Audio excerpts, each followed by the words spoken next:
Hello guys, and welcome to my second video of Soulworker. I am amazed, I am absolutely amazed by this game. I have been having such a blast here, playing on day one still, and what I've been doing is really to chain grind the first bosses, the first levels and different difficulties, trying to get a feel about how the character works, how the abilities or the skills work, how I can play the character most efficiently, because skills are a super important thing in this game, at least in the early part of the game that I've been playing so far. How you use and combine your skills, how you evade attacks, how you regenerate health, all that kind of stuff are like really important. Also how you use your items. So I've been looking into a lot of that stuff, just trying to learn the game even more here on day one, so that hopefully when I've been playing the game for a day or two, I have something a bit more insightful about how others can actually learn something from me playing. Came out of a mission and then I saw this here and I sat down for a snack. And this here is about the energy. And this got me worried for the first time in the game, and then I noticed down at the very bottom right part of my screen I had energy. And what this means is, of course, that I have now identified the time sink in the game. This is probably what is going to be holding me down, but we will look more into that into the future.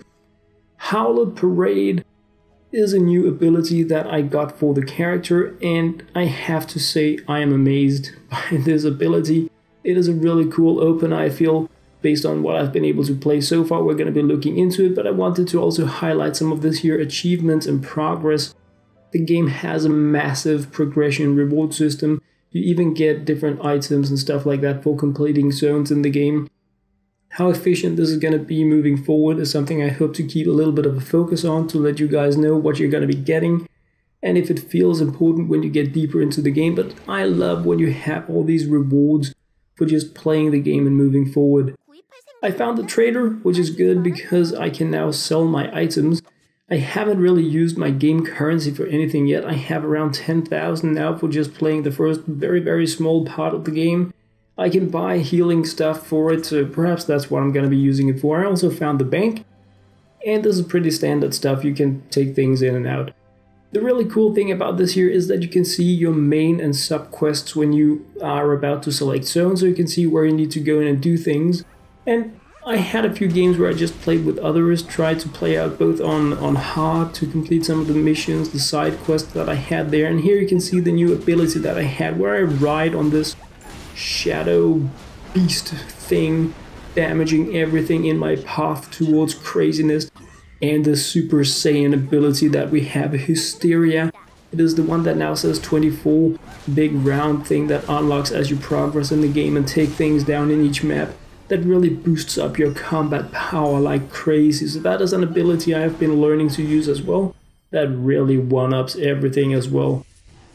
I also moved further into the game by unlocking the second map or area, and then we had a cool little cutscene here with Dr. Clowny Paint, so of course that had to be included as well.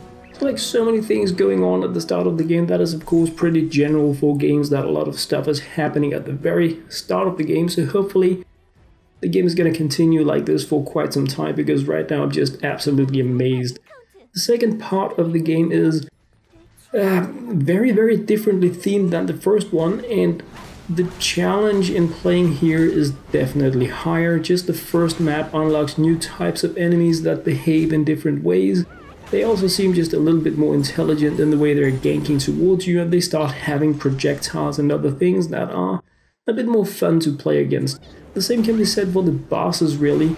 They start to have a bit more of a challenging feeling, and you can really feel that you have moved towards a new part of the area, not just with like the biome, I guess is the word that I was looking for. The theme of the map is completely different, the monsters are completely different, everything looks and feels different even though you're using the same abilities. Of course, if you have gained new ones, then you're going to be playing with those as well, but it is a cool feel to move forward in this game here, because you really feel like you're reaching a new area, and of course you have access to the same areas as you have before. I'm playing also a game in Manic. I think I said Maniac in my first video, but it is Manic, the hardest difficulty. just to test out how that was, to get a feel about whether or not it is more rewarding.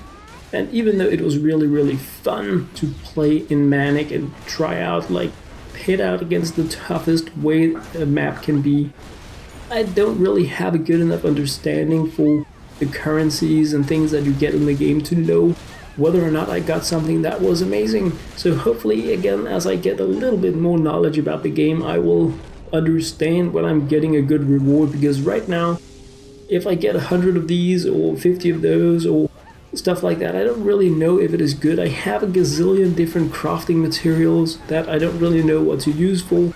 I'm stashed up on things both in my bags and in my bank, and I don't really know how to craft things and if it's a good idea to craft things and all that kind of stuff yet. So right now I'm just hoarding in things, and hopefully, as I've been playing it again in a few days, I will know what is good. Like acrylic, alright, so I can do acrylic things.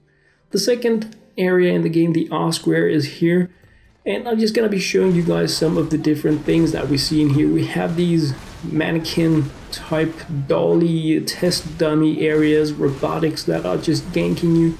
And I don't know if you guys can get a feel about it from the cuts I've selected, but the hordes of enemies are also getting larger.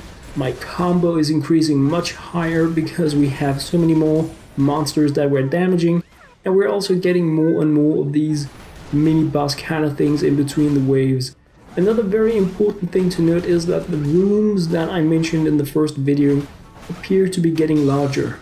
So we still have a bit of a small zone divided into different smaller rooms, but these smaller areas appear to be getting larger, which is pretty nice because it was perhaps a bit too small before. So far I'm really liking it, and I'm completing loads of side quests that I'm finding in here as well. Some of them are just to dash a few times or reach a given combo, others are to find an object somewhere and do something about it.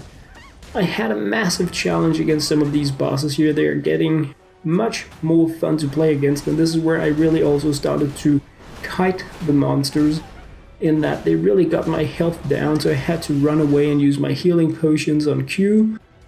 And then I could really kite them around because I'm faster than them. I haven't really gotten a good feel about using my healing abilities in the game. I also started using my ability on 3 more because it is an ability that takes down super armor even more. So when you're playing against these bosses, you need to start to get a feeling about when to break their armor, when to break their health. So there are many new things that I'm learning about the game. And also this here is one of the things you can find in maps. Life Science Soulworker Accordia is me, and now I've saved a soul sequence that I don't really know what is. Loads of more cutscenes coming for the different bosses, and like the story continues. It is still a bit crazy, the story. I don't really have a good feeling about the actual story. It of course comes down to the fact that I tap on skip all the time because I don't want to be reading every single dialogue, because there are just too many and they're talking about biscuits and love letters and like really weird things. But like the theming is amazing, and you feel carried well throughout the game. You're not like in question about where you need to go or what you need to do.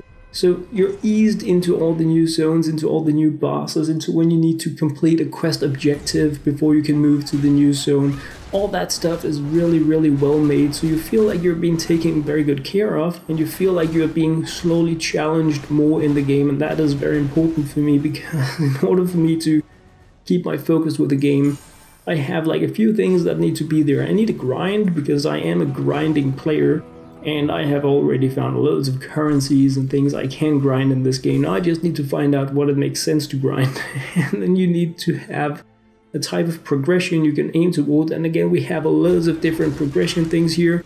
And I need to be able to specialize and nudge in things. And we have so many different things, from brooches and sockets and skill options and combinations of chain reactions and skill trees. So I have so much goody stuff that I need to be going nitty-gritty style on in this game here. So it is probably going to be a game that is going to be eating most of my game time from now on. I have the feeling with the game now, with Soulworker, that this is probably right now the game I am absolutely most hyped about. So I expect to see quite a few more videos about it from me, because I don't think I can hold them back, to be honest. these mini bosses are also starting to have a significant amount of this super armor. So again, we really get into using the different skills at the different types in the game. When is it a good idea to go area of effect for small mobs? When is it a good idea to aim at breaking shield? I'm gonna be looking more into using ranged attacks as well and stuff like that as I get a little bit more into the game. But there are so many things going on in this game, I figured I absolutely had to take a break now, look at the things I have played, and try to summarize a little bit on it and share it with you guys, because if I'm gonna be like looking into all that I have gamed in day one and try to cut that into a single video, it is just gonna be mind-blowing, too much craziness, because there is so much going on and I'm learning so many things each and every time. So bear with me as I probably say some things during the first videos that I may need to change in the next one. We also have these Grootin kind of weird things spawning in maps that you need to take out. These are like treasure goblins. So like, wow, so much stuff going on. And this one here, holy freaking moly, did I spend a lot of time trying to take this one out the first time. I mean, this is where I learned for real to start dodging attacks, to move out of damaging areas. This here, the Big Plastica, has been the most challenging, most fun, most amazing battle I've had in the game so far, because it kind of takes the fight as a noob thing and just says, if you're gonna do that, you're not gonna win. You absolutely need to focus and you need to learn how to do things differently if you want to win this battle. At least that is how it was for me. So I was really happy when I passed this boss here, because I felt like I had gotten so much better at playing the game after finally defeating it. And of course I'm talking solo style here, because of course you may be able to play in with the group and be carried through it, and then, I mean, that's cool as well, but I really like during the learning part of the game to go in as much solo style as I can, so that I know that I get a good learning of the game. I earned a few different new titles. These have different values, different bonuses that they give you, and I have number 1, 2, and 79, so I guess it depends on how you play and what you do in the game, what you unlock. So I'm just sharing those with you here for reference, so that you can go geeky pants as well on the things that you're getting early in the game, because I'm still on day 1, so loads of stuff going on. That was what I had to share in my second Soulworker video. I'm amazed, guys.